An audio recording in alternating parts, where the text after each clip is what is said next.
ওকে, তাহলে দেখো আমরা বর্ণালীর কয়েকটা ম্যাথ আজকে প্র্যাকটিস করব। হ্যাঁ, রাজশাহী বোর্ড 2023-এ আমাদের এই কোয়েশ্চেনটা আসছে। দেখো এখানে আমরা কিছু বর্ণালী দেখতে পাচ্ছি। এখানে আমরা যে এ সিরিজ যেটা দেখতে পাচ্ছি, এ সিরিজ, এটা হচ্ছে যে বি সিরিজ, এটা হচ্ছে সি সিরিজ। শুরুতেই তোমাকে কিছু বেসিক অবশ্যই জানতে হবে। সেটা হচ্ছে মনে রেখো, যদি এটা হচ্ছে যে কি, এটা হচ্ছে যে তোমার এন কোথায় আসলো। তো তোমার যদি এন ইজ ইকুয়াল টু এক এ আসে, যদি এন ইজ ইকুয়াল টু একে আসে, তাহলে তোমার যে সিরিজটা পাবা সেটা হচ্ছে যে লাইম্যান সিরিজ। সেটা কি? Lyman series. তাহলে একে আসলে কি? লাইম্যান। এরপর আমরা সিকোয়েন্স অনুযায়ী মনে রাখি, 2-এ আসলে বামার, 3-এ আসলে পেশ্চেন, 4-এ আসলে ব্রাকেট, 5-এ আসলে ফোন্ট, 6-এ আরেকটা দেওয়া আছে তোমাদের বইয়ের লাস্টে, আবার নাও থাকতে পারে, হামপ্রিস একটা সিরিজ দেওয়া আছে, হামপ্রিস। ওকে, তাহলে এই 5-6টা সিরিজের কথা আমাদের মনে রাখতে হবে। বিশেষ করে প্রথম 3টায় মিললে তোমাদের জানো, আর বাকিগুলো খুব একটা লাগে না। তাহলে মনে রাখিও, একে আসলে লাইম্যান, 2 আসলে বামার। থেকে আসছে এটা তোমার আপাতত ইয়ে করার প্রয়োজন নেই, যেখান থেকে আসুক। একে আসলেই তার নাম কি দিবা? Lyman series. 2-এ আসলেই তার নাম কি দিবা? বামার সিরিজ। 3-এ আসলেই তার নাম কি দিবা? পেশ্চেন সিরিজ। 4-এ আসলেই তার নাম কি দিবা? Bracket series. একদম ওকে। থেকে আসছে এটা দেখার প্রয়োজন নাই। একে অনেক জায়গা থেকে আসতে পারে, 7, 8, 7, 6, 5, 4, 3, 2, 1, 3, 2 থেকে আসতে পারে একে। ওকে, সেমভাবে 2 আসলে বামার, এখন 2-এ থেকে আসতে পারে, 3 থেকে আসতে পারে, 4 থেকে আসতে পারে। ওকে, এখন এটাকে আমরা মূলত কি পড়ছি, আমরা তোমার পরমাণু মডেল পড়ছিলাম, তাই না? পরমাণু মডেলে আমরা দেখে নেই যে একটা পরমাণু বিভিন্ন শক্তি স্তর আছে। আমরা জানি শক্তি স্তরে এক একটা শক্তি স্তরের শক্তি এক এক রকম হয়। ম্যাক্সওয়েলের তত্ত্ব অনুসারে আমরা কি জানি, যখন একটা শক্তি স্তর থেকে অন্য একটা শক্তি স্তর যখন ইলেকট্রনটা আসবে, কিংবা একটা নিম্ন শক্তি স্তর থেকে যখন উচ্চ শক্তি স্তর ইলেকট্রনটা যাবে, তখন এখানে আমাদের কী হয়, শক্তির একটা পার্থক্য তৈরি হয়। তো এই শক্তি পার্থক্যের জন্য এখানে বিভিন্ন বর্ণালী তৈরি হয়। এই বর্ণালীর বিভিন্ন সিরিজ আমরা পড়তেছি, এইগুলা ঠিক আছে। তাহলে দেখো, 1 নম্বর শক্তি স্তরে যদি কখন একটা ইলেকট্রন আসে, তার নাম কী দিবে? এখন এখানে অনেকগুলো শক্তি স্তর আছে এখানে। এখন যে কোনো শক্তি স্তর থেকে আসতে পারে, সেটা 3 নম্বর শক্তি থেকে আসতে পারে, 2 নম্বর থেকে আসতে পারে, যে কোনো শক্তি স্তর থেকে এটা আসতে পারে 1 নম্বর শক্তি স্তরে। তো যেখান থেকে আসছে এটা আমাদের দেখার বিষয় না, আমাদের দেখার বিষয় হচ্ছে কোথায় আসছে। 1 নম্বর শক্তি স্তরে যদি কোনো ইলেকট্রন আসে, সেটাকে চোখ বন্ধ করে তুমি লাইম্যান সিরিজ বলতে পারবা। 2 নম্বর শক্তি স্তরে কোনো ইলেকট্রন আসলে সেটাকে চোখ বন্ধ করে তুমি বামার সিরিজ বলতে পারবা। বুঝতে পারছো? তাহলে আমরা কী পড়তেছি সেটা করে বুঝতে পারছো? হ্যাঁ, আমি যদিও বই পড়া নেই, এই জন্য মানে এই বেসিকগুলো একটু একটু বলে তারপর শুরু করব। তাহলে এটা হচ্ছে যে মূলত আমাদের বর্ণালী সৃষ্টির ম্যাথ পড়তেছে। তাহলে লাইম্যান বামার সিরিজ পেয়েছেন। এখান থেকে আরেকটা বিষয় তোমরা জেনে রাখো, লাইম্যান সিরিজের জন্য আমরা যে বর্ণালীগুলো পাবো সেটা হচ্ছে যে তোমার অতিবেগুনি হবে। এগুলো কেমন হবে? অতিবেগুনি অঞ্চলের মধ্যে পড়বে। আমরা বিভিন্ন অঞ্চল পড়ি নাই, তোমার বিভিন্ন রশ্মির তোমার বর্ণালীর জন্য, বিভিন্ন তরঙ্গ দৈর্ঘ্যের জন্য বিভিন্ন অঞ্চল, আলোক রশ্মির অঞ্চল, ওখানে আমরা অতিবেগুনি যে অঞ্চলটা পেয়েছিলাম, অতিবেগুনির জন্য আমরা লাইম্যান সিরিজটা পাবো। অতিবেগুনি কোনটা? যখন 300 তোমার 380 থেকে কম হবে, যখন 380 থেকে কম হবে এটাকে বলবো কি? অতিবেগুনি। আর 380 থেকে 780 হলে সেটাকে কি বলবা? দৃশ্যমান। 780 থেকে বেশি হলে তাকে কি বলবা? অবলোহিত। ওকে, তাহলে এই 380 ন্যানোমিটার চাইতে কম হবে তোমার অতিবেগুনি অঞ্চল, যেটাকে আমরা বলবো লাইম্যান সিরিজ। যেটাকে কি বলবা? Lyman series. আর বামান সিরিজটা কি? বামান সিরিজটা হচ্ছে দৃশ্যমান। বামান সিরিজটা কি? দৃশ্যমান। একমাত্র এই দৃশ্যমান অঞ্চলটা আমরা চোখে দেখতে পাই, আমাদের নেকেট আই আমরা দেখতে পাই, খালি চোখে আমরা দেখতে পাই। 380 থেকে 780 ন্যানোমিটার, এটা তরঙ্গ দৈর্ঘ্য কত? 380 থেকে 780 ন্যানোমিটার, 380 থেকে 780 ন্যানোমিটার। এরপরে প্যাস্টার অঞ্চল, অবলোহিত অঞ্চল, যেটাকে আমরা ইনফ্রারেড রে বা আইআর রে বলে থাকি। ঠিক আছে, ইনফ্রারেড রে বা আইআর রে, রিমোটের মধ্যে যে তরঙ্গটা, রিমোট চালিত যে কোনো ডিভাইসে যে তরঙ্গটা আমরা দেখি, আইআর বা ইনফ্রারেড রে। তাহলে দেখো এখানে আমরা, তাহলে বলো তো আমাকে এখানে সিরিজটা কোন সিরিজ বোঝাচ্ছে? তাহলে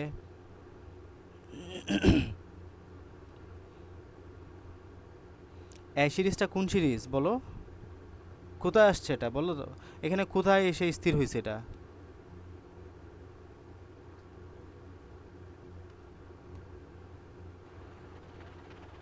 মাহি? লাইমেন। লাইম্যান। কোথায় আসছে এটা? একে আসছে না? এই যে একে আসছে, একে আসলে কি বলছি? লাইম্যান। 2টা কিসে আসছে? এটা কি তাহলে? বি সিরিজটা কি? বামার। 3 নাম্বারটা পেস্টেন। পেশেন্ট, বুঝতে পারছো? তাহলে 1 আসলে লাইম্যান, 2 আসলে বামার, 3 আসলে পেশেন্ট। কোত্থেকে আসে এটা দেখার আপাতত তোমার দরকার নাই। এই যে 1 নাম্বার 2 নাম্বার থেকে আসতে পারে, তারপর তোমার এখানে 3 এই যে 2 নাম্বার থেকে আসতে পারে, 3 নাম্বার থেকে আসতে পারে, 4 নাম্বার, 5 নাম্বার, 6 নাম্বার, 7 নাম্বার থেকে আসতে পারে। যেখান থেকে আসুক 1 আসলে তার নাম লাইম্যান সিরিজ। তাহলে এটা হচ্ছে লাইম্যান সিরিজের বর্ণালী, এটা হচ্ছে যে বামার সিরিজের বর্ণালী, এটা হচ্ছে যে পেশেন্ট সিরিজের বর্ণালী। তাহলে এতটুকু বুঝছো? এটা হচ্ছে যে হাইড্রোজেন পরমাণুর বর্ণালী তোমাকে দেখাচ্ছে। ওকে, আচ্ছা, এখন আমরা এখানে একটু প্রশ্নটা দেখি। প্রশ্নটা হচ্ছে যে বোর্ড তথ্যানুসারে উদ্দীপকের বর্ণালী সিরিজসমূহের উৎপত্তি ব্যাখ্যা করো। আমাদেরকে মোটামুটি বেশ কথাবার্তা এখানে বলতে হবে আর কি, হ্যাঁ, যে বেসিকটুকু তোমরা জানো এই বেসিকগুলো এখানে একটু বলতে হবে। তো এখানে এই কথাবার্তাগুলো একটু বলবা। হাইড্রোজেন পরমাণু বর্ণালী, হাইড্রোজেন গ্যাসের মধ্যে উচ্চ হইতে গ্যাস চালনা করলে হাইড্রোজেন অণু প্রথমে পরমাণুতে পরিণত হয়ে পড়ে। হাইড্রোজেন অসংখ্য ইলেকট্রন থেকে ভিন্ন শক্তিস্তর থাকে 2, 3, 4, 5, 6 একটা লাফিয়ে চলে। শক্তির উত্তর থেকে সরিয়ে নিলে বৈদ্যুত অনুসারে ইলেকট্রনগুলো ভিন্ন শক্তিস্তর থেকে আলোক শক্তি বিকিরণ করে নিম্ন শক্তিতে ফিরে আসে। মানে বুঝতে পারছো? হাইড্রোজেন নর্মালি তোমরা কি দেখো? হাইড্রোজেন হচ্ছে যে এমন একটা ইলেকট্রন আছে। তো এখানে তো অনেকগুলো শক্তি স্তর আছে, তাই না? 2 নাম্বার শক্তি স্তর আছে, শক্তির স্তর, বাট কোনো ইলেকট্রন নাই আর কি। শক্তি স্তর আছে কিন্তু কোনো কি নাই, ইলেকট্রনগুলো নাই। তাহলে এভাবে অনেকগুলো শক্তি স্তর আছে তোমার হাইড্রোজেনের। এখন তোমার এই যে এখানে আমাদের যখন এখানে তুমি শক্তি দাও, এই হাইড্রোজেনের মধ্যে যখন তুমি শক্তি দাও, আমরা কি বলছি, যখন তুমি শক্তি এখানে দিবা একটা ইলেকট্রন তখন নিম্ন থেকে উচ্চ শক্তি স্তরে যাবে, আর যখন শক্তি নিয়ে নিবা তখন উচ্চ শক্তি স্তর থেকে নিম্ন শক্তি স্তরে নেমে আসবে। এটা তো নর্মাল বেসিক কনসেপ্ট, যে কোনো একটা ইলেকট্রন যখন নিম্ন থেকে উচ্চ শক্তি স্তরে যাবে তখন সেই শক্তি শোষণ করবে। তখন সেই শক্তি কী করবে? তাই শোষণ, তাহলে শোষণ করার জন্য শক্তিটা তোমাকে এখানে প্রোভাইড করতে হবে তো, তাই না? তাহলে শক্তিটা তোমাকে এখানে দিতে হবে। তাহলে তুমি যদি শক্তি দাও তাহলে সেটা নিম্ন থেকে উচ্চ শক্তি স্তরে যাবে। আর উচ্চ শক্তি স্তর থেকে নিম্ন শক্তি স্তরে কখন আসবে? যখন যাবে তখন শক্তি সে বিকিরণ করবে। তখন শক্তি সে কী করবে? বিকিরণ করবে। এগুলো হচ্ছে নর্মাল বিষয়। তাহলে এখন আমাকে বলতেছে যখন এখানে তোমার হাইড্রোজেন একটা ইলেকট্রন আছে, যখন তুমি এখানে শক্তি দাও তখন এই ইলেকট্রনটা দ্বিতীয়, তৃতীয়, চতুর্থ, পঞ্চম, ষষ্ঠ, সপ্তম শক্তি স্তরে যাইতে পারে। আবার যখন তুমি শক্তি নিয়ে নাও তখন এখানে এসে আবার আগের শক্তি স্তরে ফিরে আসে, নিম্ন শক্তি স্তরে কী হয়? ফিরে আসে। এখন নিম্ন শক্তি স্তরে ফিরে আসার সময় সে কিছু বর্ণালী তৈরি করে। কী তৈরি করে? বর্ণালী। এই বর্ণালীগুলো আমাদের এখানে বলা হয়েছে। তাহলে আমরা একটু এক্সপ্লেইন করি। এই যে যখন আমরা এখানে দেখতে পাচ্ছি তোমার 2 নাম্বার থেকে 1 নাম্বার শক্তি স্তরে আসবে, বা 3 নাম্বার থেকে 1 আসবে, বা 4 থেকে 1 আসবে, বা 5 থেকে 1 আসবে, 6, 7 থেকে 1 আসবে, তখন আমরা লাইম্যান সিরিজের বর্ণালী দেখতে পাবো। যখন আমরা দেখবো যে 2 নাম্বার কক্ষপথে আসতেছে, তাও 3, 4, 5, 6, 7 নাম্বার কক্ষপথ থেকে, তখন আমরা বি সিরিজ তথা বামার সিরিজটা দেখতে পারবো। সেমভাবে আমরা সি সিরিজ দেখতে পাবো যখন 3 নাম্বার শক্তি স্তরে আসবে, বা পেস্টান সিরিজ যখন দেখতে পাবো। এই কথাবার্তাগুলো এখানে নিজের মতো করে এক্সপ্লেন করতে পারো। এই যে প্রথম শক্তি স্তরে ফিরে আসলে লাইম্যান, দ্বিতীয় উচ্চ শক্তি স্তরে দ্বিতীয় বা তৃতীয় শক্তি স্তরে ফিরে আসলে তোমার বামার সিরিজ, এই যে বামার সিরিজ বা পেস্টান সিরিজ, এই কথাবার্তাগুলোই মূলত এখানে বলবা। বুঝতে পারছো?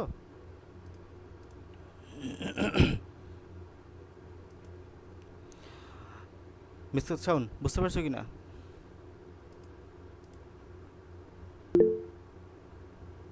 ওকে, এরপরে আমরা তাহলে একটু ম্যাথমেটিক্যাল টার্মে যাই। হ্যাঁ, পরবর্তী ম্যাথে আমাদের ম্যাথমেটিক্যাল কয়েকটা টার্ম নিয়ে এখানে বলা হয়েছে, খেয়াল করো। উদ্দীপকের বি সিরিজের সবগুলা রেখাই দৃশ্যমান হবে কি না? আচ্ছা, বলো তো একটু দৃশ্যমান হবে কিনা, মানে একদম বেসিক কনসেপ্ট। আমি একটু আগে কিন্তু বলছি, আমার একটু আগে কথাবার্তাগুলো একটু ভালো মতো করে শুনলেই তোমরা পারার কথা। বি সিরিজটা আগের নাম বলো। বি সিরিজটার নাম বলো তো একটু, এটা কি, কোন সিরিজ এটা? বামার। বামার। আমি কি বলেছি, লাইম্যানটা কেমন?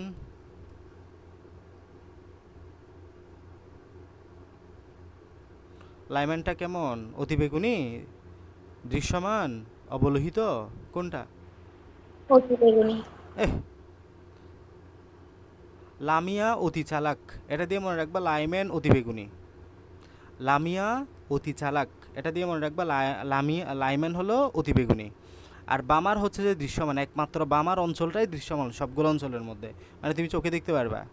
তাহলে অবশ্যই আমি তো বুঝতে পারছি যেটা বামার সিরিজের মধ্যে পড়ছে, তার মানে সব সিরিজ দেখতে পাওয়ার কথা। এখন তোমাকে মূলত এখানে তরঙ্গ দৈর্ঘ্যগুলো একটু বের করে দেখাইতে হবে। মানে এটা তো তুমি মুখে বলছো, মানে মুখস্থ বলছো, এখন তোমাকে এটা একটু বের করে দেখাইতে হবে। সো আমরা সবগুলাই কিসে আসবে? সবগুলোই 2 আসবে। তোমরা যে বিষয়টা ভুল করো, দেখো আমরা সূত্র জাস্ট একটা অ্যাপ্লাই করবো সব জায়গায়। 1/λ = RH into 1/n1 square minus 1/n2 square. Okay, এখানে তোমরা n1 এবং n2 এর পরিচয়ের মধ্যে একটু গোলমাল ইয়ে করে ফেলো। তাহলে একটু ভালো মতো করে মনে রেখো, n1 মানে হলো তোমার যেই শক্তি স্তরে আসবে। n1 মানে কি, যেই শক্তি স্তরে আসবে। n2 মানে হলো যে শক্তি স্তর থেকে আসবে। n2 মানে কি, যে শক্তি স্তর থেকে আসবে। আবারও বলছি, n1 মানে হলো যে শক্তি স্তরে আসলো, যেখানে আসলো মানে ডেস্টিনেশন, গন্তব্যস্থল। আর n2 মানে হলো যেখান থেকে আসলো। n2 মানে কি, যেখান থেকে আসলো। তাহলে n1 মানে কি, যেখানে আসলো। n2 মানে কি, যেখান থেকে আসলো। এগুলো ভালো মতো করে মনে রাখো। এগুলো পরীক্ষায় খুব রলি মিস্টেক হয়। তুমি সূত্রটা জানো, তুমি ম্যাথটা করলা, বাট ম্যাথ গিয়ে দেখবা যে ভুল হয়ে আসছে। এটা হয়। তাহলে ভালো মতো করে মনে রেখে n1 মানে হলো যেখানে আসলো, n2 মানে হলো যেখান থেকে আসলো। বি সিরিজের ক্ষেত্রে আবার তুমি দেখে দেখে সলভ করো। দেখো এই দাগের ক্ষেত্রে খেয়াল করো, প্রথম দাগ যেটা আছে প্রথম সিরিজ, তাহলে আমরা প্রথম বর্ণালী দেখি একটু। প্রথম বর্ণালীটা, তাহলে এখানে এগুলো পারবো। আর এইচের মান তো জানো, রিডবার্গ ধ্রুবক 1.09678 10 to the power 7, 1.09678 into 10 to the power 7। এই যে 09678, এটা দিয়ে মনে রাখো, 678 9 10, 678 9 10, বা একদম মনে রাখলে তো আর এত কিছু মুখস্থ করতে হয় না। তাহলে এই যে দেখো, 1/λ ইকুয়াল টু ল্যামডার মানটা বের করবা তো এদিকে, মানে তুমি আগে এই পাশটা বের করো, দেন উল্টায় উল্টায় দিবা আর কি। তাহলে আর এইচ ইন্টু 1/n1 1/n2 বসাবা সব দিকে। তাহলে আমি 1/n2 n1 এগুলো দেখাই দিচ্ছি, খেয়াল করো। প্রথম সিরিজের ক্ষেত্রে খেয়াল করো তো একটু, কোথা থেকে আসতেছে, 3 নাম্বার থেকে আসতেছে। কোথায় আসতেছে, 2 আসতেছে। তাহলে বলো n1 এর মান কত। n1 এর মান সব জায়গায় 2, কারণ সবগুলো 2 আসবে, সবগুলোর ডেস্টিনেশন কোথায়, 2, মানে গন্তব্যস্থল কোথায়, 2। তাহলে এখানের ক্ষেত্রে n1 ইকুয়াল টু 2 কোথা থেকে আসতেছে, 3 নাম্বার থেকে, n2 ইকুয়াল টু 3। তাহলে তুমি সূত্র বসাবা, R H into 1 minus n1 square minus 1/n2 square বসাতে পারবে না। আর এইচ এর মান বসাবা, এদিকে 1/2 স্কোয়ার বসাবা মাইনাস 1/3 স্কোয়ার বসাবা, যেটা আনসার ওটা বের করবা সিম্পলি। এবার আসো 2 নম্বর রেখার ক্ষেত্রে। দেখো এখানে কোত্থেকে আসবে, এটা তোমার এই ক্ষেত্রে 4 নাম্বার রেখা থেকে আসবে, 4 নাম্বার শক্তিস্তর থেকে আসবে। তাহলে n1 ইজ ইকুয়াল টু আবার 2 আগের মতো, কারণ কোথায় আসলো, 2 আসলো। আর n2 ইজ ইকুয়াল টু কত, n2 ইজ ইকুয়াল টু 4, এই যে 4, আর n2 is equal two 4 4 number থেকে আসলো। এরপর পরবর্তী রাখার জন্য আবার n1 ইজ ইকুয়াল টু কত, আবার 2, n2 ইজ ইকুয়াল টু কত 5, এক্ষেত্রে n2 ইজ ইকুয়াল টু কত 6, এক্ষেত্রে n2 ইজ ইকুয়াল টু কত 7। বুঝতে পারছো? তাহলে এবার তোমরা তরঙ্গ দৈর্ঘ্য সহজে বের করতে পারবে না। তাহলে দেখো আমরা জানি, এই যে প্রথম রেখার জন্য বের করতেছে তারা, n ইজ ইকুয়াল টু 3 হলে n2 ইজ ইকুয়াল টু 3। তাহলে n2 ইজ ইকুয়াল টু যদি 3 হয় প্রথম রেখার জন্য, এই যে এই রেখার জন্য n2 ইজ ইকুয়াল টু 3 হলে, n2 ইজ ইকুয়াল টু 3 হলে তোমার 1/λ ইজ ইকুয়াল টু 1/0 বসাবা, মানগুলো বের করবে। ন্যানোমিটার আসবে, অবশ্যই ন্যানোমিটার নিয়ে যাবে, নাহলে তুমি করতে পারবে না। মানগুলো আমরা ন্যানোমিটারে মুখস্থ করছিলাম তো, 380 থেকে 780, 780 থেকে ন্যানোমিটার, এগুলো আমরা ন্যানোমিটার তরঙ্গ দৈর্ঘ্য বলছি। তাহলে এগুলো একটু তুমি মিটারে পাবা, মিটার থেকে কি করবা, 10 ইনভার্স 10 টু দি পাওয়ার 9 দ্বারা গুণ করে দিবা, 10 টু দি পাওয়ার 9 দ্বারা গুণ করে দিবা। 10 টু দি পাওয়ার 9 দ্বারা গুণ করে দিলেই তুমি ন্যানোমিটারে পাচ্ছি, যে এই সংখ্যাটাকে ইন্টু 10 টু দি পাওয়ার 9 দ্বারা গুণ করে দাও, তুমি ন্যানোমিটারে পেয়ে যাবে, এটাকে 656 আসবে আর কি। এরপর সেম n2 ইকুয়াল টু 4 হলে এই যে এটা বের করবা, n2 ইকুয়াল টু 5 হলে এটা বের করবা, n এটা বের করবা, ইকুয়াল টু 6 হলে এটা বের করবা। অনেক বড় ম্যাথ, তবে খুব সহজলি তুমি সহজে বুঝতে পারবা। বলো বুঝছো কিনা বলো। তাহলে এটা দেখো 380 থেকে 780-এর মধ্যে পড়ছে না সবগুলো, দেখো 434। আবার আমরা এটাও জানি কিন্তু কোনটার জন্য কোন বর্ণ হবে, মনে আছে বর্ণের রেঞ্জগুলো। 380 থেকে 424 হলে বেগুনি, 424 থেকে 450 হলে বেনি নীল বেগুনি, 424 থেকে 450 হলে কত, 424 থেকে 450 হলে নীল, 450 থেকে 500 হলে কত, বেনি আসমানি, 500 থেকে 550, 500 থেকে 575 বেনি স বানি সবুজ, তারপর হলুদ, তারপর কমলা, তারপর 780 মিটার হলে লাল। ঠিক আছে, এগুলো একটু রেঞ্জগুলো মনে রাখিও। তোমাকে যদি বলা হয় স্পেসিফিকলি কোন কোন বর্ণ তুমি পাবা, এক্ষেত্রে তোমাকে বর্ণটা সহ উল্লেখ করতে হবে। ওই ক্ষেত্রে ওই চারটা কিন্তু মুখস্থ লাগবে, আমরা বইয়ে যে চারটা পড়ছিলাম ওই চারটা। ওকে, আচ্ছা এরপরে আসো। তাহলে এই টাইপের ম্যাথ কিন্তু গেল আমাদের মোটামুটি, আমরা বর্ণালী এবং তরঙ্গদৈর্ঘ্য রিলেটেড, কিন্তু এইগুলা এই টাইপেরই ম্যাথ আসতে দেখা যায় প্রতি বছর। বুঝতে পারছো?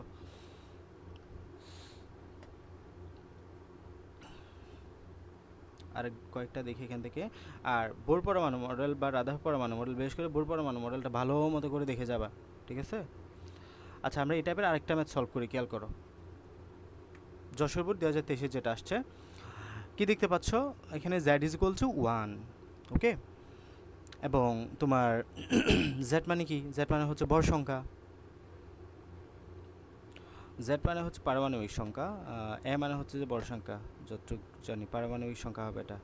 হ্যাঁ, জেড।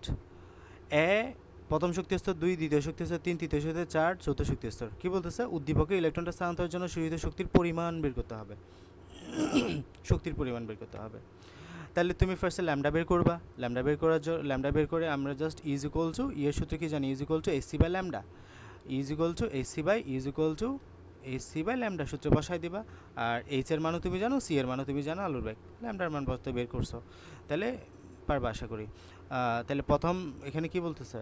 ইলেকট্রনটি স্থানান্তরের জন্য। তাহলে এখানে কোথায় থেকে কোথায় যাচ্ছে খেয়াল করো। 1 নাম্বার শক্তি স্তর থেকে 1 নাম্বার থেকে কোথায় যাচ্ছে? 3 নাম্বারে না? তাহলে গন্তব্যস্থল কোথায়? তোমার 3 যেখানে আসলো সেটা হচ্ছে যে তোমার কি? সেটা হচ্ছে যে N1 ইজ ইকুয়াল টু কত? 3। N2 ইজ ইকুয়াল টু কত? 1। এই যে গন্তব্যস্থল হচ্ছে 3 আর যেখানে থেকে আসলে সেটা হচ্ছে যে 1, এগুলো যাতে ভুল না হয়। দেন N1 ইজ ইকুয়াল টু 3 হলে N2 ইজ ইকুয়াল টু এত হলে তুমি আবার কী বের করবা? এই যে N1 ইজ ইকুয়াল টু, কী করলো এরা? দাবান্তরিত হয়েছে 1 থেকে 3। N1 ইজ ইকুয়াল টু 1 দিল, N1 ইজ ইকুয়াল টু যেখানে আসলো। কি রে, ভুল হইল নাকি? তৃতীয় কক্ষপথ তরঙ্গ ইলেকট্রনটির জন্য, মানে তীর চিহ্ন হয়তো মিস্টেক হয়েছে, বুঝছো? তারা আমি একটু কনফার্ম হই বিষয়টা।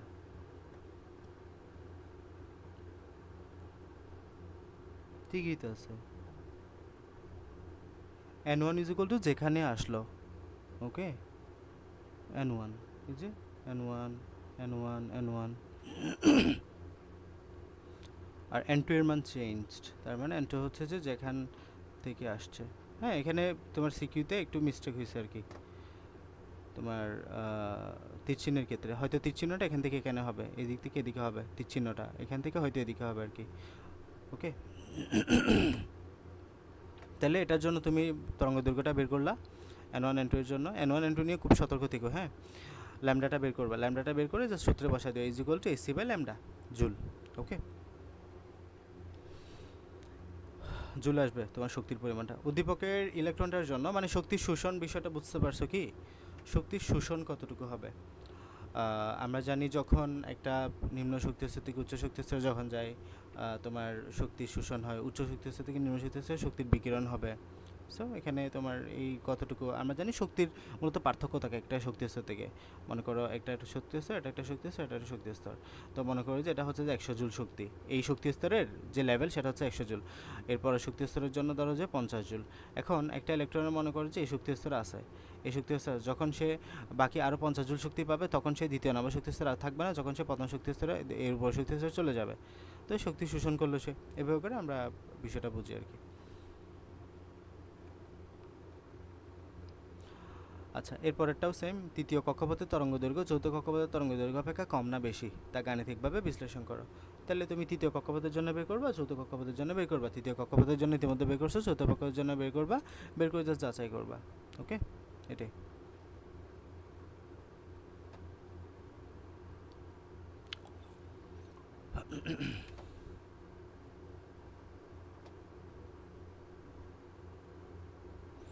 এরপরে কোয়ান্টাম সংখ্যা রিলেটেড আরেকটা ম্যাথ করানো দরকার, খেয়াল করো। প্রশ্ন নং 6 চট্টগ্রাম 2023। এখানে আমাদের একটা পজিটিভ আদান দেওয়া আছে এবং কে এল এমএন শক্তি দেওয়া আছে, হাইড্রোজেন পরমাণু দেওয়া আছে, একটা ইলেকট্রন নিয়ে নাম্বার। তাহলে গণ একটু 1 2 3 4। তাহলে এটা তোমার আস্তে আস্তে হলো 4 নম্বর শক্তি স্তর থেকে 2 নম্বর শক্তি স্তর আর কি। আমাদের এটা বের করতে বলে নেই। গ নম্বরে বলতেছে বহিস্থ সেলে সর্বোচ্চ ইলেকট্রন ধারণ ক্ষমতা কোয়ান্টাম সংখ্যাসমূহের আলোকে বের করো। তাহলে সর্বোচ্চ ইলেকট্রন তোমার কক্ষপথ কোনটা? তোমার সর্বোচ্চ সেল হচ্ছে যে এটা 4। তাহলে n = 4 এর জন্য তুমি সর্বোচ্চ ইলেকট্রন ধারণ ক্ষমতা বের করবা। তাহলে কে এল এম এন দিয়ে বের করবা, যে কোয়ান্টাম সংখ্যা দিয়ে বের করবা আর কি। এই চারটা একটু মুখস্থ করে নিও, এই চারটা এরকমই আমরা সবসময় আঁকবো। প্রথমে এদিকে রাখবা কোয়ান্টাম এন এর মান, এন এর মান 4 হলে আমরা জানি এল এর সূত্র কি? এল এর সূত্র হচ্ছে যে 0 সহ n-1, শূন্য সহ n-1, তাহলে এখানে l এর মান 4 হলে শূন্য n-1 মানে 4 - 1 তার মানে 3, তার মানে 0 1 2 3, এই যে 0 1 2 3 এক কম হবে সবসময়, তাহলে n এর মান 4 হলে l এর মান কত হবে 0 1 2 3। এরপরে চুম্বকীয় কোয়ান্টাম সংখ্যা, তাহলে আমরা m এর সূত্র কি জানি? m এর সূত্র হচ্ছে যে তোমার শূন্য সহ প্লাস মাইনাস শূন্য সহ প্লাস মাইনাস l, তাহলে এটা 0 0 আছে, আর এটা 1 প্লাস 1 মাইনাস 1 যুক্ত হয়েছে, এখানে 2 -2 প্লাস 1 প্লাস 2 এগুলো যুক্ত হয়েছে, আর 3 এর জন্য এগুলো যুক্ত হয়েছে। টোটাল কয়টা? একটা, এখানে কয়টা? তিনটা, এখানে কয়টা? পাঁচটা, এখানে কয়টা? 7টা। এবং এই 7টা হচ্ছে তোমার অরবিটাল সংখ্যা, ঠিক আছে? এই সংখ্যাটা কি, মানে এই সংখ্যাটা হচ্ছে কি তোমার অরবিটাল সংখ্যা। এখন তুমি এখানে আরেকটা রো যুক্ত করতে পারো, সেটা হচ্ছে যে s এর মান, সেটা কি s এর মান, তাহলে s এর মান যুক্ত করে আর তুমি এখানে প্লাস হাফ মাইনাস হাফ দিলা, তাহলে প্লাস হাফ ইন্টু 1, তাহলে কত হলো? দুইটা, 2 ওকে 2, একটা হচ্ছে প্লাস হাফ, একটা হচ্ছে মাইনাস হাফ, তাহলে দুইটার জন্য দুইটা। আমরা জানি একটা একটা অরবিটালে দুইটা কোয়ান্টাম দুইটা ইলেকট্রন থাকতে পারে, এবং দুইটা স্পিন দুই রকমের, মানে একটা যদি ঘড়ির কাঁটার দিকে ঘুরে, আর একটা হচ্ছে ঘড়ির কাঁটার বিপরীত দিকে ঘুরবে। ঘড়ির কাঁটার দিকে ঘুরলে প্লাস হাফ, ঘড়ির কাঁটার বিপরীত দিকে ঘুরলে minus half, clockwise anti clockwise. তাহলে এটার জন্য আমরা দুই দ্বারা গুণ করে দিবা, এটার জন্য 2 দ্বারা গুণ করে দিবা, কারণ একটা প্লাস হাফ একটা মাইনাস হাফ, এর 2 দ্বারা গুণ করে দিবা, প্লাস হাফ মাইনাস হাফ 10, এটা 14, তাহলে টোটাল ইলেকট্রন সংখ্যা কত হয়? 32টা। তো 2n² সূত্র দিয়ে কত হয় দেখো, 2 ইন্টু কত হয় তোমার n এর মান 4 না, তাহলে 4 স্কোয়ার, 4 4 16, 16 দুগুণে 32টা। ওকে, মিলছে? ওকে, এটা হচ্ছে আমাদের, এইভাবে তুমি বের করবা কোয়ান্টাম সংখ্যার সাহায্যে মোট ইলেকট্রন সংখ্যা। এই চার্টগুলো মুখস্থ করে, এগুলো আসে বারবার আসে এগুলো, ঠিক আছে?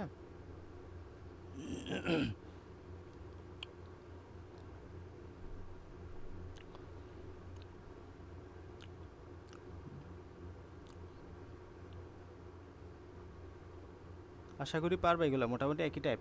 এই যে টাইপটা বারবার আছে, তরঙ্গ দৈর্ঘ্য দেখিও বারবার এগুলো, হ্যাঁ, প্র্যাকটিস করিও।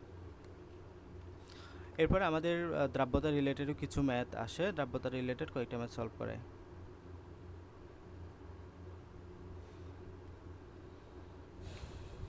দেখো,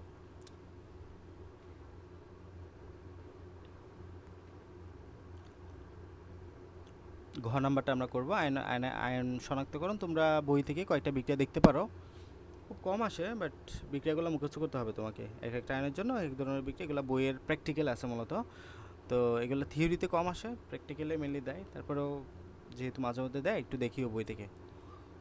সিলেট বোর্ড 2023, ভলিউম দেওয়া আছে, আয়তন দেওয়া আছে তোমাকে 25 ml, মোলারিটি দেওয়া আছে 0.03 ml, সোডিয়াম ক্লোরাইড দ্রবণ, 25 ডিগ্রি সেন্টিগ্রেড তাপমাত্রা, ভলিউম দেওয়া আছে। উদ্দীপকের এ এবং বি পাত্রের দ্রবণ মিশ্রিত করলে অদক্ষেপ পাবা কিনা, এই ধরনের ম্যাথই তোমার আসবে, যে দুইটা পাত্র দেওয়া আছে, দুইটা পাত্রের মধ্যে কিছু দেওয়া থাকবে কন্টেন্ট, এরপরে বলবে যে দুইটা পাত্র মিশ্রিত করলে তুমি অদক্ষেপ পাবা কিনা। এটা আমরা মূলত কীভাবে বের করি দেখো, আমরা কেআইপি কেএসপি, তোমাকে একটু ধারণাটা ক্লিয়ার হতে হবে। কেএসপি কি, কেআইপি কি, এর ধারণা দুটো তোমাকে আগে ক্লিয়ার করতে হবে। তাহলে পূর্ণরূপ কি? কেএসপি হচ্ছে তোমার সলিউবল প্রোডাক্ট। কেএসপি মানে কি? Soluble product. SP soluble product মানে হলো দ্রাব্যতা গুণফল, দ্রাব্যতা গুণফল। আর কেআইপি মানে কি? কেআইপি মানে হচ্ছে আয়নিক গুণফল। কেআইপি মানে কি? কেআইপি মানে হচ্ছে যে আয়নিক প্রোডাক্ট। আয়নিক মানে কি? Ionic product. আইপি আয়নিক গুণফল বা আয়নিক প্রোডাক্ট। এখন যে বিষয়টা তোমাদেরকে মেনলি ক্লিয়ার করতে হবে সেটা হলো কেএসপি এবং কেআইপি এর মধ্যে বেসিক পার্থক্য কি মেনলি খেয়াল করো। তোমরা তো এটা জানো যে মনে করো এখানে এটা একটা সলিউশন, পানি, এখানে কিছু পানি আছে বা দ্রাবক আছে। এই দ্রাবকের মধ্যে তোমরা যদি এখানে তোমার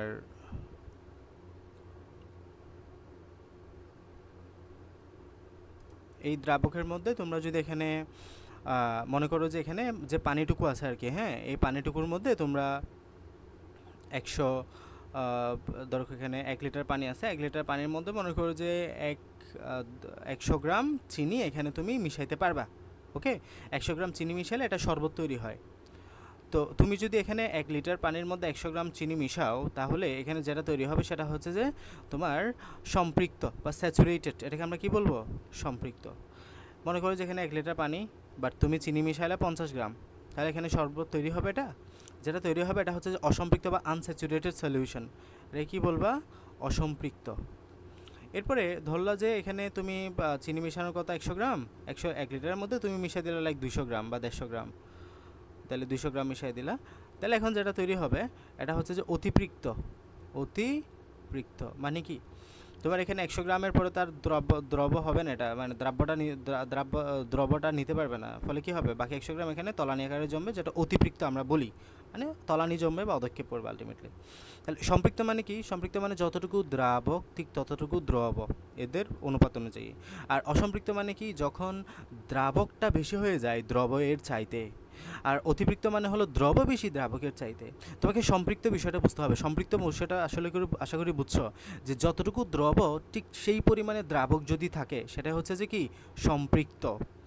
এখন আয়নিক প্রোডাক্ট এবং সলিউবল প্রোডাক্ট বা কেআইপি কেএসপি, দেখো আয়নিক গুণফল কেআইপি মানে কি, কেআইপি মানে হলো আয়নিক গুণফল। মনে করো যে সোডিয়াম ক্লোরাইড দ্রবীভূত হয়ে সোডিয়াম আয়ন প্লাস ক্লোরাইড আয়নে পরিণত হয়। এখন আয়নিক প্রোডাক্ট মানে হলো আয়নের গুণফল। আমরা থার্ড ব্র্যাকেট দ্বারা রসায়নে বুঝি ঘনমাত্রা।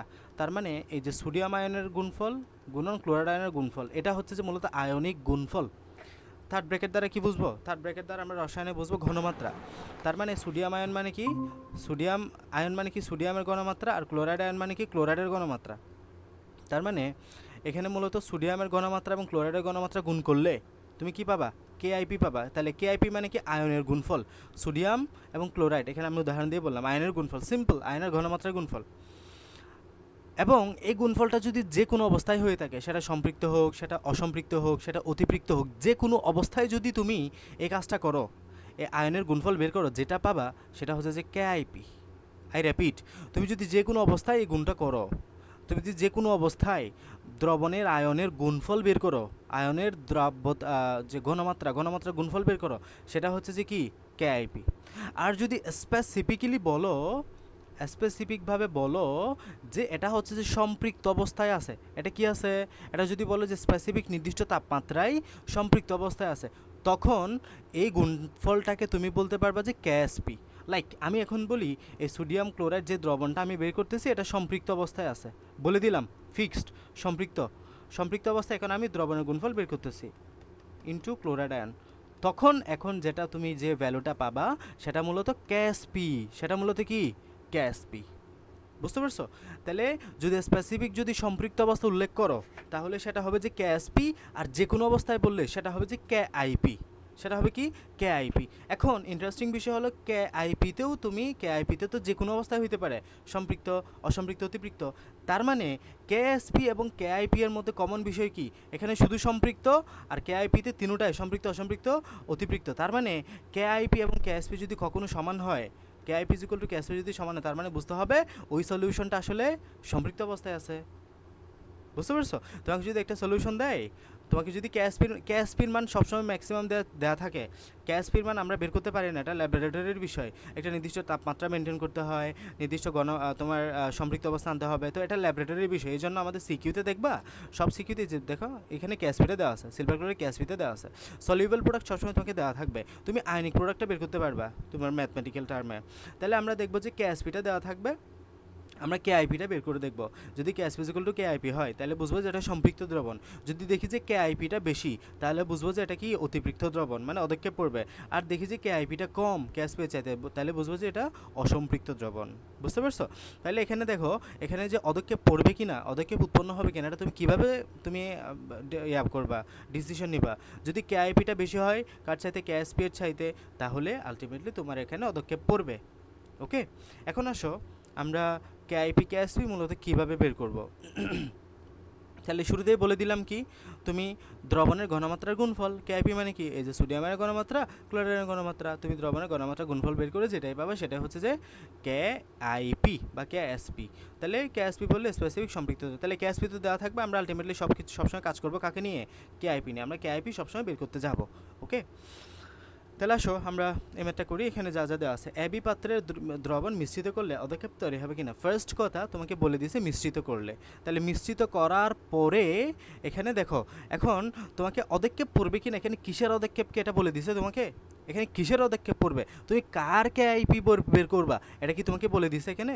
তাহলে পদক্ষেপ যার পড়বে তার কেআইপি তোমাকে বের করতে হবে, কিন্তু এখানে তো তোমাকে বলে নাই কার পদক্ষেপ পড়বে। এখন তোমার এটা বুঝে নিতে হবে কেএসপি কার দেওয়া আছে, কেএসপি দেওয়া আছে সিলভার ক্লোরাইডের, সুতরাং তুমি কেআইপি বের করবে সিলভার ক্লোরাইডের, সুতরাং পদক্ষেপ যদি পড়ে থাকে তাহলে এই সিলভার ক্লোরাইডেরই পড়বে।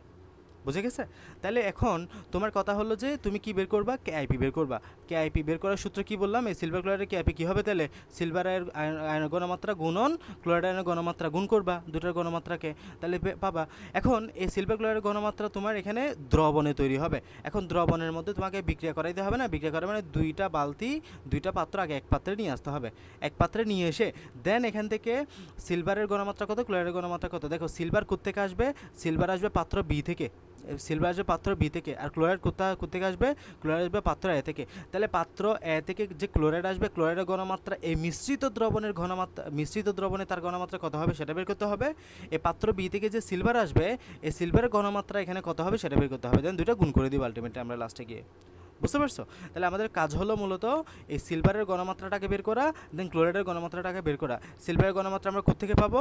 সিলভারের ঘনমাত্রা আমরা পাত্র বি থেকে পাবো, এবং এই ক্লোরাইডের ঘনমাত্রা কোত্থেকে পাবো? ক্লোরাইডের ঘনমাত্রা আমরা পাত্র এ থেকে পাবো। এবং এগুলো তো ইতিমধ্যে জানা আছে, এগুলো ঘনমাত্রা যদি তোমার পাত্র এতে সিলভারের ঘনমাত্রা কত, ক্লোরাইডের ঘনমাত্রা 0.03 দেওয়া আছে, সিলভারের ঘনমাত্রা কত 0.02 দেওয়া আছে। এখন এখানে ঘনমাত্রা তোমাকে দিলে হবে না, তোমাকে বলছে মিশ্রিত দ্রবণ, তাহলে মিশ্রিত দ্রবণে ঘনমাত্রা কত হবে সেটা বের করতে হবে।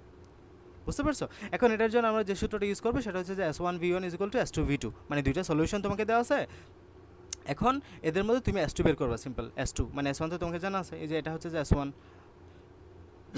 এটা হচ্ছে যে B1, এটা হচ্ছে যে S1, এটা হচ্ছে B1, S2B2, এটা S2, সরি, মানে এই ক্ষেত্রে যে কোনো একটা সিচুয়েশন আমরা তো এখানে অ্যাড করবো। তাহলে দেখো আমরা স্টেপ বাই স্টেপ করি। ফার্স্টে যে কোনো একটা আয়নের জন্য তুমি করো ক্লোরাইড বা সিলভার, তাহলে এখানে কোনটার জন্য করলো? সিলভারের জন্য করলো ফার্স্টে। তাহলে তাকে তুমি নতুন মিশ্রণে, তাহলে দেখো তুমি আগে পাত্র দুইটা অ্যাড করলা, এই যে পাত্র দুইটা অ্যাড করলা, এখানে কি হলো? এই যে সোডিয়াম ক্লোরাইড এবং সিলভার নাইট্রেট যুক্ত করলা, ঠিক আছে? সিলভার ক্লোরাইড তৈরি হলো। এই সিলভার ক্লোরাইডের মধ্যে তুমি কি পাচ্ছ? এখন সিলভার ক্লোরাইডের মধ্যে সিলভার আয়ন পাচ্ছ, ক্লোরাইড আয়ন পাচ্ছ। তাহলে সিলভার আয়নের আমরা ঘনমাত্রা বের করবো। সিলভার ঘনমাত্রা বের করার জন্য সিলভারটা কোত্থেকে আসবে? দেখো তো সিলভারটা আসবে তোমার কোত্থেকে? সিলভারটা আসবে তোমার পাত্র বি থেকে। তাহলে পাত্র বিয়ে যেগুলো আছে সেগুলো হচ্ছে যে আমরা S1 এবং B1 ধরবো। তাহলে এখানে S1 কত? S1 হচ্ছে 0.02 মোলার। S1 এর মান কত? এটা হচ্ছে যে S1 0, এটা হচ্ছে যে B1। তাহলে B2 কত হবে? B2 মানে হচ্ছে যে দুটার আয়তন একসাথে হবে, মানে হলো তোমার যখন দুইটা পাত্র তুমি একসাথে একই পাত্রে নিয়ে আসবা, দুইটা পাত্র যখন মিশ্রিত করবে আলটিমেটলি আয়তনটা দুইটার একসাথে যোগ হয়ে যাবে না? এখানে 25 ml আছে, এখানে 15 ml আছে, দুটো যোগ করলে কত হবে? তার 40 ml। তাহলে আয়তন তোমার B1 মানে প্রথম পাত্রে, মানে সিলভার এখন যে পাত্রে আছে ওই পাত্রে আয়তন কত? 15 ml। আর নতুন যে পাত্র হবে মিশ্রিত দ্রবণ, ওইখানের আয়তন হচ্ছে যে B2, 40 ml। বুঝতে পারছো? এটা যাতে ভুল না হয়, নতুন মিশ্রণের দ্রবণের আয়তন কিন্তু দুইটা যোগ হবে, কারণ এখন ওই পাত্রের মধ্যে তুমি দুইটা আয়তনেই যুক্ত হয়ে গেছে একসাথে। আর তারপর তুমি নতুন দ্রবণের মধ্যে সিলভার ঘনমাত্রা এখন বের করবা। সিলভার ঘনমাত্রা এখানে কত? এটা হচ্ছে যে S2। তাহলে তুমি সূত্র কি জানো? S1B1 = S2B2। এখান থেকে S2 বের করবা সিম্পলি। এইটা কি বের হলো? এখানে হচ্ছে যে এই মিশ্রিত দ্রবণে সিলভারের ঘনমাত্রা কত তুমি সেটা বের করলা। এরপরে কি আছে আমাদের এখানে টার্গেটেড? ক্লোরিন আছে। ক্লোরিনটা মূলত পাত্র এ থেকে আসবে। তাহলে পাত্র এ থেকে সেম তুমি পাত্র এর মধ্যে দেখো এখানে B1 দেওয়া আছে, এখানে S1 দেওয়া আছে, আর এখানে তোমার এই যে নতুন পাত্রের আয়তন তো B2 জানা আছে। তাহলে S2 বের করতে পারবে না? S1B1 S2B2 S2 বের করবা, এত মোলার আসছে। এখন তোমার এই যে ক্লোরাইডের ঘনমাত্রা এত মোলার। এখন আমরা কি জানি? ক্যাপি বের করার সূত্র কি? ক্যাপি বের করার সূত্র হচ্ছে যে আয়নিক প্রোডাক্টের তোমার গুণ করা, আয়নিক প্রোডাক্ট গুণ করা। আর এক্ষেত্রে একটু মনে রাখিও, এক্ষেত্রে যেটা সহগ আছে এই সহগটা কিন্তু তোমার যে তোমার উপরে গুণ আকারে যাবে। হ্যাঁ, এখানে যত মোলার আর কি, দেখো এখানে বিক্রিয়ার মধ্যে এখানে কত মোলার, এখানে যদিও এক এক হওয়াতে তোমাদের ওটা বেজাল হবে না। এখানে সিলভার ক্লোরাইড কিন্তু এখনও তৈরি হয়েছে, এগুলো তোমার সমাধিকৃত করবে, সমাধিকৃত করার পরে এক এক আছে। এখানে যত মোলার থাকবে ওই মোলারটা কিন্তু উপরে স্কোয়ার হবে। মনে করো এখানে 2 আসছিল, মনে করো এখানে 2 অণু ক্লোরাইড তৈরি হয়েছিল, তাহলে এখানে তোমার এখানে এই দুইটা কিন্তু ক্লোরিনের উপর স্কোয়ার হিসেবে যাবে, এই দুইটা ক্লোরিনের উপর স্কোয়ার হিসেবে যাবে। বুঝতে পারছো? যদি এখানে 1, এই জন্য 1 হিসেবে 1 আছে, যাই হোক। তাহলে গুণ করে দিলা, গুণ করে যেটা পেলে এটা হচ্ছে নতুন ক্লোরাইডের মধ্যে কেআইপি, সিলভার ক্লোরাইডের কেআইপি। এখন সিলভার ক্লোরাইড কেএসপি তোমাকে দেওয়া আছে 1.8 × 10⁻10। তাহলে কেআইপি তুমি বের করছো, যেটা এখন কোনটা বেশি? কেআইপিতে বেশি, এটা 1.40 10⁻4, এটা 10⁻10, অনেক বেশি কেআইপি, সুতরাং অবশ্যই অধিক্ষেপ পড়বে। বলো অধিক্ষেপের ম্যাথ বুঝতে পারছো কিনা সবাই? খুব গুরুত্বপূর্ণ, এগুলো আসবে কিন্তু একদম, যে দু একটা টাইপ দেখাচ্ছে এগুলো আসবেই, কারণ এগুলোই ঘুরে ফিরে আসে প্রতি বছর। সৃজন বুঝতে পারছো?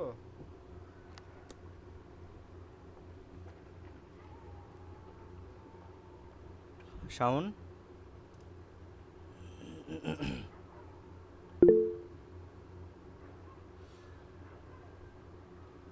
মাহি বুঝতে পারছো কিনা?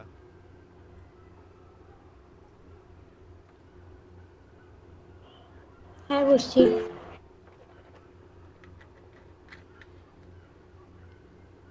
ওকে, তো এই টাইপের ম্যাথ তোমরা পাবা।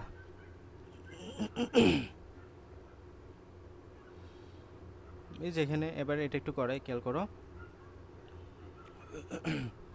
দিনাজপুর বোর্ড 2023-এ ম্যাথটা আসছে। কি বলতেছে? বলতেছে পি পাত্র দেওয়া আছে পানি, এখানে দেওয়া আছে সিলভার ক্লোরাইড, এবং পি পাত্রের মধ্যে সিলভার ক্লোরাইডের গণমাত্রা দ্রাব্যতা গুণফল বা কেএসপি এর মান তোমাকে দেওয়া আছে। কেএসপি এর মান তোমাকে এখানে দেওয়া আছে। তাহলে বলতেছে পি পাত্রে ক্লোরাইড আয়নের ঘনমাত্রা বের করো। পি পাত্রে কি বের করতে হবে? ক্লোরাইড আয়নের ঘনমাত্রা। তাহলে তোমাকে পি পাত্রে কি দেওয়া আছে? দ্রাব্যতা গুণফল জানা আছে। তাহলে এখন পি পাত্রে আগে ম্যানুয়ালি তুমি দ্রাব্যতা গুণফলটা বের করবা, বুঝতে পারছো? দ্রাব্যতা গুণফল বের করে ইজ ইকুয়াল টু এটা লিখবা, দেন তোমার এস এর মান পেয়ে যাবা, ঘনমাত্রাটা বা দ্রাব্যতা পেয়ে যাবা। তাহলে আমরা এই কাজটা করবো। আগে দেখো সিলভার ক্লোরাইডকে আগে তুমি বিশ্লেষিত করবা। বিশ্লেষণ করার নিয়মটা তো জানো আশা করি, এখানে তো সিম্পল মিলে যাবে, বাট বিশ্লেষণ করার নিয়ম কিন্তু এটা আমি একটু জটিলভাবে দেখাই দিই। মনে করো যে A2B3 এরকম একটা যৌগ তোমাকে দেওয়া আছে, A2B3, এটাকে তুমি কিভাবে আয়নে বিশ্লেষিত করবা এটা ভালো মতো করে একটু খেয়াল করো। এটা পারলে তুমি যে কোনো কিছুই পারবা। ফার্স্ট তুমি যেটা দেওয়া আছে এটা লিখো, এ পাবা, প্রথমটা পজিটিভ লিখবা, দ্বিতীয়টা নেগেটিভ লিখবা, মানে একটা তোমার ক্যাটায়ন একটা অ্যানায়ন, ঠিক আছে? সরি, এ বি লিখলা, ওকে, আর কিছু লিখবা না। যেটা যত অণু দেওয়া আছে সেটা লিখবা। এই যে এ কত অণু দেওয়া আছে? 2 অণু। এ কত অণু? 2 অণু, এটার আগে 2 লিখবা। বি কত অণু দেওয়া আছে? 3 অণু, 3 লিখবা। এরপরে আমাদের যোজনীটা হচ্ছে আড়াআড়ি যায়। যোজনীটা কি হয়? যোজনীটা আড়াআড়ি যায়। এই এর উপরে 2 আছে মানে হলো এই 2টা মূলত বি এর যোজনী, তাহলে আমরা বি এর উপরে কত লিখব? 2 প্লাস লিখব। আর এখানে এ এর যোজনীটা মূলত বি এর নিচে আছে, তার মানে এখানে 3 প্লাস এ এর যোজনী। বুঝতে পারছো? এভাবে হচ্ছে যে তুমি বিশ্লেষণ করবা, এগুলো যাতে ভুল না হয়। ওকে, বুঝতে পারছো কি না এটা বিশ্লেষণটা, মাহি? হ্যাঁ বুঝছি। আচ্ছা, এখানে নর্মালি তাহলে তুমি বিশ্লেষণটা করলা, আয়নে এখানে বিয়োজিত করলা, বিয়োজিত করে সিলভার আয়নের গণমাত্রা বের করলো, তুমি থার্ড ব্র্যাকেট দ্বারা লিখছো। এখন এটা কি স্মল আছে এখানে, এগুলো একটু এভাবে করে লিখতে পারো তুমি, এই যে একটু ভেঙে ভেঙে সিলভার ক্লোরাইড বিশ্লেষিত হয়ে silver ion plus chloride ion, তো এখানে স্মল কিছু না, 1 মানে 1 আছে, আর এখানে স্মল, এখানে স্মল। এখানে যদি 2 থাকতো তুমি 2s দিতে, এখানে যদি 3s থাকতো 3s দিতা, এখানে যতটা থাকতো তত দিত, তাহলে এস এস এস এস শেষ। এরপরে তাহলে সিলভার আয়নের ঘনমাত্রা কত? Small per litre. ক্লোরাইডের ঘনমাত্রা কত? Small per litre. তাহলে আমরা জানি কি এসপি এর সূত্র কি? ধরো যেটা সম্পৃক্ত অবস্থায় আছে, তাহলে ক্যাসপের সূত্র হচ্ছে তোমার এস গুণন এস, এস গুণন এস। আচ্ছা বলো তো এটার ক্যাসপের সূত্র কি হবে? এটা এদিকে কি হবে? এস, এদিকে কত হবে? 2s, এদিকে কত হবে? 3s। তাহলে সূত্রটা কি হবে? 2s গুণন, আর এদিকে যেটা আছে এটা হচ্ছে তোমার উপরে স্কোয়ার হিসেবে যাবে, গুণন এদিকে 3s, এই যে 3s, আর এখানে শক যেটা আছে এটা উপরে কিউব হিসেবে যাবে, মানে উপরে এটা ইয়া হবে। এভাবে করে ম্যাথগুলো করবা, বুঝছো? আমি এটা দেখাই দিলাম আর কি একসাথে। মানে এখানে যেটা আছে এটা আগে লিখবা, লেখার পরে এখানে যে শকটা আছে এই শকটা আবার উপরে গাত হিসেবে যাবে, এখানে যেটা আছে সেটা লিখবা, উপরে এটা গাত হিসেবে যাবে। এগুলো জানো আশা করি। তাহলে সেম এখানে গেল, বাট 1 1 যে হিসেবে আমরা বুঝতে পারতেছি না। তাহলে এস স্কোয়ার, তাহলে এটা কত? এস স্কোয়ার, এবং এটা হচ্ছে কেএসপি, কিন্তু আমাদের বইয়ে একটা কেএসপি দেওয়া আছে যেটা হচ্ছে 1.7। তাহলে S square is equal two এত, মূলত বইয়ে যেটা দেওয়া আছে এটা ইজ ইকুয়াল টু এত। তাহলে এস এর মান বের করলে এটা হচ্ছে মূলত ঘনমাত্রাটা, মানে দ্রাব্যতা ঘনমাত্রা একই। বুঝতে পারছো? এরপরেরটা একটু দেখি, উদ্দীপকের পি এবং কিউ পাত্রে সিলভার ক্লোরাইড দ্রাব্যতা মানে পার্থক্য হওয়ার সম্ভাব্যতা কারণ সহ উল্লেখ করো। মানে উদ্দীপকের পি এবং কিউ পাত্রে সিলভার ক্লোরাইডের দ্রাব্যতার মানের পার্থক্য। আচ্ছা সিলভার ক্লোরাইড একবার এখানে মেশাচ্ছে একবার এখানে মেশাচ্ছে, দ্রাব্যতার মানে পার্থক্য কেমন হবে এটা আমাদের সম্ভাব্যতা বের করতে বলছে। যাই হোক, তাহলে দুইটা পাত্রের যেহেতু আমরা জানি তোমার দ্রাব্যতা জানি, এক্ষেত্রে তো বের করে ফেলতে পারবো। আচ্ছা, তো আমরা প্রথম পাত্রের জন্য তো বের করলাম, ঠিক আছে, পি পাত্রে বের করা হয়েছে, এটা আর বের করতে হবে না। এখন আসো আমরা পি পাত্রের পানি এবং এই কিউ পাত্রের 0.1 মোলার ঘনমাত্রার পানি বিদ্যমান, পি পাত্রে পানি এবং কিউ পাত্রে আচ্ছা কিউ পাত্রে কিন্তু একটা ঝামেলা আছে, কিউ পাত্রের বিষয়টা একটু ভালো মতো করে হ্যান্ডেল করতে হবে। তুমি কি মিশাচ্ছ? Silver chloride. পি পাত্রে কি আছে, কিউ পাত্রে কি আছে? Sodium chloride. খেয়াল করো তো, এখানেও ক্লোরাইড এখানেও ক্লোরাইড। আমাদের বইয়ের দ্রাব্যতার একদম সর্বশেষ টপিক সম আয়ন প্রভাব, এই টপিক থেকে আমাদের এই সিকিউরিটিটা তুলে দিছে। এটা কিন্তু একটু ট্রিকি আছে, সো ভালো মতো করে খেয়াল করো। এক্ষেত্রে ক্লোরাইড, এক্ষেত্রেও ক্লোরাইড, ঠিক আছে। এই ক্লোরাইডটা এখন কী করতে হবে তোমাকে, একটু এখানে ক্লোরাইডের ঘনমাত্রাটা ওভাবে করে মেনটেন করতে হবে। তাহলে খেয়াল করো, এই যে এর জন্য বলছে কিউ পাত্রে 0.1 মোলার সোডিয়াম ক্লোরাইড দ্রবণ বিদ্যমান, সিলভার ক্লোরাইড কিউ পাত্রটি কিউ এবং কিউ পাত্রে দ্রবীভূত করা হয়েছে। তাহলে কিউ পাত্রে দুইটা একটি সমায়ন দেখা যাচ্ছে ক্লোরাইড, কিউ পাত্রে কিন্তু এখানেও ক্লোরাইড আছে এখানেও ক্লোরাইড আছে। এখন আমরা এটা কেমনে করবো খেয়াল করো। তাহলে ফার্স্টে তুমি স্বাভাবিকভাবে সিলভার ক্লোরাইডের জন্য বিয়োজন করলা, বিদ্যুৎ তড়িৎ বিশ্লেষণ সম্পূর্ণ অসম্পূর্ণ বিয়োজিত, এস প্রাইম যেহেতু আমরা এটা এস ধরছিলাম এটাকে এস প্রাইম ধরতেছি আর কি, ওকে। এখন সোডিয়াম ক্লোরাইডের ঘনমাত্রা কত দেওয়া আছে? সোডিয়াম ক্লোরাইডের ঘনমাত্রা 0.1 মোল দেওয়া আছে, কিন্তু এই যে 0.1 মোল দেওয়া আছে, সুতরাং এটাও 0.1 মোল এটাও 0.1 মোল, মানে এস এর মান আর কি, এটাও 0.1 হবে এদিকে। তাহলে আমরা কিউ পাত্রে টোটাল এখন ক্লোরাইডের ঘনমাত্রা ধরতেছি, খেয়াল করো। এখন কিউ পাত্রে তাহলে টোটাল ক্লোরাইডের ঘনমাত্রা কত হবে? তাহলে এদিক থেকে ক্লোরাইডের জন্য তুমি এস প্রাইম পাচ্ছ, আর এখানে ইতিমধ্যে বলতেছো 0.1 মোলার, তাহলে এস প্রাইম প্লাস 0.1 হয়ে যাবে না, এখানে আগে থেকে 0.1 আছে, নতুনভাবে এস প্রাইম যুক্ত হবে। তাহলে এখন তোমাকে এস প্লাস 0.1 কাউন্ট করতে হবে, যে এস প্রাইম প্লাস 0.1 মোল পার লিটার কাউন্ট করতে হবে এখানে, বুঝে গেছে। ক্লোরাইডের জন্য সিলভারটা ঠিক থাকবে, যে সিলভারটা কিন্তু এস প্রাইমই আছে, বাট ক্লোরাইডের জন্য এস প্রাইম প্লাস 0.1টা লিখতে হবে তোমাকে, এটা ভুল করা যাবে না, এগুলো মনে রাখিও একটু। আর আরেকটা বিষয় এখানে তোমরা একটু মনে রাখতে হবে, সেটা হলো এখানে তোমার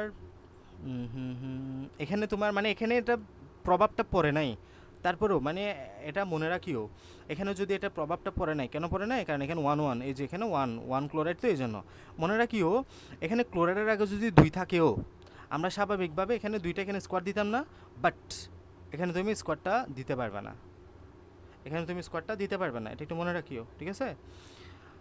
আচ্ছা, তাহলে এখানে তুমি নর্মালি বের করলা, কারণ এখানে তুমি ডিরেক্ট ঘনমাত্রাটা লিমিট এখানে বসাই দিচ্ছ, তো এই জন্য। তাহলে এখানে S into S square 0.1 S আসলো, এখানে কি এস এর মানটা বের করলো আর কি। তাহলে এস এর মানটা বের করার কারণে ক্লোরাইডের ঘনমাত্রা বেরিয়ে গেছে। দেন এবার তুমি এখানে যা বলছো এটা যাচাই করো, কোনটাতে ঘনমাত্রা কম বেশি হবে না হবে এটা, ওকে। সমায়ন প্রভাবের একটা ম্যাথ গেল, তাহলে এগুলো মোটামুটি একই যেগুলোতে করলা। আর অবশ্যই তোমার পরমাণু মডেল, এই যে পরমাণু মডেলটা খুব ভালো মতো করে মনে রাখিও, ঠিক আছে। পরমাণু মডেলটা ভালো মতো করে মনে রাখিও, তো যাতে পারো আর কি। আর এটা কোন মডেল বলো তো? এটা হচ্ছে রাদারফোর্ড পরমাণু মডেল, কারণ রাদারফোর্ড পরমাণু মডেলে আমরা আলফা কণা বিচ্ছুরণ পরীক্ষাটা করছিলি, যেখানে স্বর্ণের পাত রাখছে, এখানে জিঙ্ক সালফাইড পর্দা রাখছে, স্বর্ণের পাতের মধ্যে দিয়ে এখানে আসছে, এখানে আমরা জানি প্রতিভাব সৃষ্টি করবে, এগুলো আমরা পড়ছি ইয়াটা। যাই হোক, রাদারফোর্ড পরমাণু মডেল, বিশেষ করে বোর পরমাণু মডেলটা ভালো মতো করে পড়ে, যে সিদ্ধান্তসমূহ কী ছিল তোমার, মাঝখানে বাড়িকণা বিদ্যমান, এরপরে হচ্ছে যে তোমার রাদারফোর্ড বোর পরমাণু মডেলে কী ছিল আমরা জানি, তোমার এক্ষেত্রে নির্দিষ্ট কয়েকটা শক্তি স্তর থাকবে, তারপর হচ্ছে শক্তি স্তরের মধ্যে MBR equal to NH by 2 pi, মোট ভরবেগের পরিমাণ এনএইচ বাই 2 পাই এর পূর্ণ গুণিতক হবে। এরপর হচ্ছে যে শক্তির এই ওঠানামা করলে, ইলেকট্রন ওঠানামা করলে শোষণ বর্ণালী বিকিরণ বর্ণালী সৃষ্টি হবে। এই 3টা পয়েন্ট মূলত বোর পরমাণু মডেলের। আর রাদারফোর্ড পরমাণু মডেল কি বলছে, যে ধনাত্মক ভারী বস্তু বিদ্যমান, পরমাণু বিদ্যুৎ নিরপেক্ষ, কারণ যতগুলো ইলেকট্রন থাকবে যতগুলো প্রোটন থাকবে, সূর্যদেব গ্রহসমূহের মতো তুলনা করেছেন উনি। এই কথাবার্তাগুলো যাতে একটু পড়ো আর কি, হ্যাঁ, এগুলো ছোটোবেলায় পড়ে আসছো, এখন একটু পড়ে যাবা, পরীক্ষা আসে। কোয়ান্টাম সংখ্যাটা দেখালাম, এন এর মান 3 হলে এল এর মান হবে 2, এল এর মান 2 হলে ম্যাগনেটিক কোয়ান্টাম সংখ্যা, সূত্রগুলো একটু মাথায় রাখিও। এল ইজ ইকুয়াল টু কত, 0 সহ 1n-1, আর এম এর মান 0 সহ প্লাস মাইনাস এল, তাহলে মাইনাস যেগুলো বসালে, এদিকে প্লাস হাফ মাইনাসে বসালে পারবে আশা করি। এগুলো মোটামুটি এই টাইপের, এখানে আসলে ভিন্ন টাইপ আসে না, আর ঘুরে ফিরে এক টাইপ। মোটামুটি তুমি যদি 4-5টা সিকিউ খুব ঠান্ডা মাথায় সুন্দর সময় নিয়ে নিজে নিজে ভালো মতো করে প্র্যাকটিস করো, বাকি 30-40টা করতে তোমার 2-2.5 ঘন্টার বেশি লাগার কথা না, হ্যাঁ। প্রথম 5টা করতে বা 6টা করতে, একটা বুট করতে তোমার হয়তো 1-1.5 ঘন্টা 2 ঘন্টাও লাগতে পারে, বাট যে পরবর্তী যে টাইপগুলো পাবে এগুলো খুবই সহজ এবং নিজে থেকে সলভ করার চেষ্টা করবে একটু। বুঝতে পারছো? মাহি, সব কিছু বুঝে গেছে কি?